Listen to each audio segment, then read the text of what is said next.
Mamma mia, salut les amis et bienvenue dans cette nouvelle vidéo des Teachers du Net. Alors dans cette vidéo, comme promis, nous allons faire notre dernier refactoring. Je ne sais pas ce que vous en pensez, mais je trouve que notre formulaire commence à être un peu long. Donc pourquoi pas on va le déplacer au niveau d'une classe de formulaire. Si je viens au niveau de mon site Parlons Code, je vais descendre, on va choisir support technique. Ça ressemble un peu à notre truc qui est là, notre formulaire. Là, c'est ce que j'appelle un ticket. Donc, quand quelqu'un remplit ceci, je dis qu'un nouveau ticket a été créé. Ce qui fait que ici, on peut faire Symfony, console, make et on valide. Vous voyez qu'on a make a form qui nous permet de créer une nouvelle classe de formulaire. Donc, je mets make a form et je vais l'appeler ticket form type. Si je ne mets pas le type, il va le rajouter automatiquement. On nous demande le nom de l'entité ou le FQN de la classe qui va être associé à notre formulaire. Moi, je ne vais rien mettre vu que pour l'instant, on n'a pas d'entité. Mais plus tard, on va créer une entité ticket. Pour l'instant, je vais valider simplement. Et vous voyez, il a rajouté le type.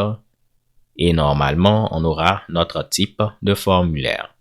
Je peux venir ici et tout le code qui est là, je vais le couper. J'enlève getForm. Vous allez le comprendre tout à l'heure. Au niveau de mon type, je peux coller tout le charabia qu'on a eu à couper. Donc, voici mon form builder. Vous voyez, on aura notre form builder. On peut faire tout ce qu'on avait avant, rajouter les différents champs. Il va simplement falloir tout importer. Donc, on va importer notre blink et tout le reste. Je vais le faire assez rapidement. Bon, là, vu qu'on n'a pas associé d'entité ou de classe, c'est pourquoi ici, on n'a pas data class et tout.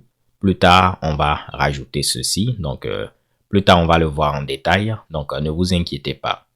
Là, je vais rapidement tout importer. Donc là, parfait. Je pense avoir tout importé. Je vais vérifier. Bon, j'ai oublié City. Normalement, tout est bon maintenant. Est-ce que j'ai importé ceci? Oui, tout est bon. Je vais donc venir au niveau de Home et on peut enlever toutes les importations dont on n'a plus besoin. Par exemple, je n'ai plus besoin de City, Repository. Je n'ai plus besoin de tous les type et tout. Également tous les trucs de validation, les formes event. City Repository, on peut l'enlever. City également, on peut l'enlever. Country également, on peut l'enlever. Ok, donc on va garder simplement notre ami Country Repository. Je peux revenir là et tout devrait être bon. Le seul problème, c'est que ici, j'utilise City Repository alors qu'on n'a pas City Repository. Là, on utilise Country Repository et on l'avait bel et bien, mais là, on n'a pas City Repository. On peut l'injecter en mettant un constructeur. On met City Repository, $City Repository. Là, c'est un C majuscule. Et ceci va être injecté automatiquement pour nous. Normalement, je peux venir ici. Je vais créer un attribut que je vais appeler City Repository. Je fais un $10. Le City Repository reçoit $City Repository. Et partout où j'ai mis le use, ben, je peux l'enlever maintenant. Vu que ce n'est plus une variable, mais c'est un attribut. Donc là, je vais mettre $10 City Repository. Le dernier truc qu'il faut faire, c'est quoi? C'est utiliser notre type de formulaire. Donc en lieu et place d'utiliser Create Form Builder, on va utiliser Create Form. Et cette méthode reçoit le type de formulaire. Après, on peut donner les données et les options. Donc, nous, voici les données, mais il faut donner premièrement le type du formulaire. Le type va être quoi? Ça va être ticket form type. Donc, grosso modo, je vais cacher la sidebar, je vais l'importer. Je demande à créer un formulaire de ce type et voici les données qu'on va utiliser pour prépopuler le formulaire. On viendra ici. Et puis, on peut créer le formulaire, ajouter l'écouteur d'événements, tout devrait marcher. Si je viens au niveau du navigateur, je rafraîchis, on peut voir qu'on n'a pas d'erreur. On a le Canada et toutes les villes du Canada. Je vais modifier ici ceci afin de mettre la Côte d'Ivoire et regardez, tout marche également. Donc maintenant, on a quelque chose de beaucoup plus léger. Terminons avec un petit refactoring. Ici, avec PHP 8, en lieu et place de se fatiguer à faire tout ceci, on peut simplement mettre private, vu qu'on veut avoir un attribut privé. Si on voulait un attribut public, on allait mettre public ou bien protected. Et on peut enlever tout le charabia qui est là. Donc, rien qu'en mettant ici private, de cette manière-là, il va créer l'attribut et puis c'était la valeur qui est ici au niveau de l'attribut. Et tout ceci va être fait automatiquement pour nous. Vous voyez que ça continue de marcher.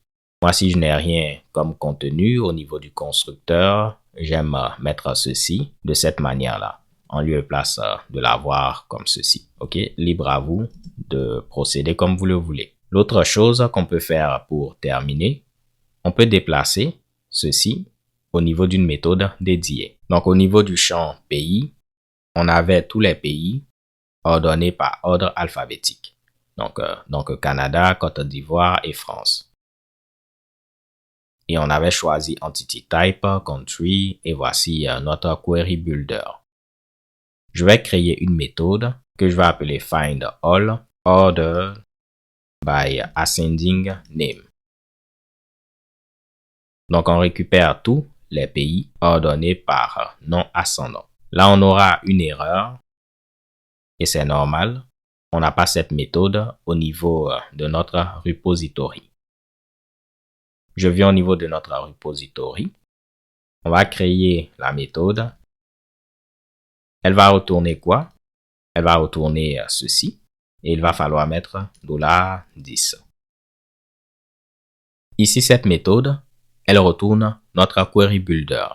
Remarquez, on n'a pas mis getQuery, getResult afin de l'exécuter.